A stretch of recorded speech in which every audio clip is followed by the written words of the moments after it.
औज़ बिल्लाहि मिनश शैतानिर रजीम, बिस्मिल्लाहिर रहमानिर रहीम। माह रमज़ानुल मुबारक की 13वीं शब के आमाल। माह रमज़ानुल मुबारक की 13वीं शब में 4 रकत नमाज पढ़नी है, उसको 2-2 करके।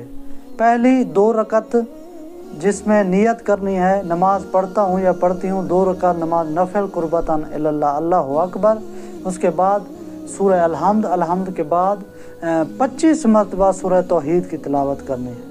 और इसी तरह फिर दूसरी रकत में भी अलहम्द के बाद 25 मरतबा सूरह तौहीद की तिलावत करनी है और 2 रकत नमाज को मुकम्मल करना है। उसके बाद दूसरी 2 रकत नमाज भी इसी तरीके से पढ़नी है। और उसके बाद हमें तस्बीह पढ़नी है। तस्बीह पढ़ने के बाद फिर हमें दुआ मांगनी है और उस दुआ के सदक़े में, उस तस्बीह के सदक़े में, उस नमाज के सदक़े में अल्लाह ताला आपके रिज़्क़ में, आपकी औलाद में और आपके कारोबार में बहुत ज़्यादा इजाफ़ा कर देता है। ये उस रात के अमल का जो अज्र है वो ये मिलेगा।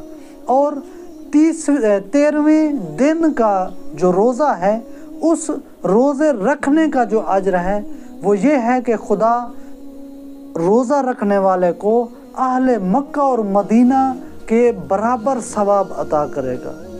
और हर पत्थर और मिट्टी का ढेला जो मक्का और मदीना के दरमियान है, उसकी शफाअत का हक तुझे देगा। ये अज्र है 13वें रोज़े रखने का।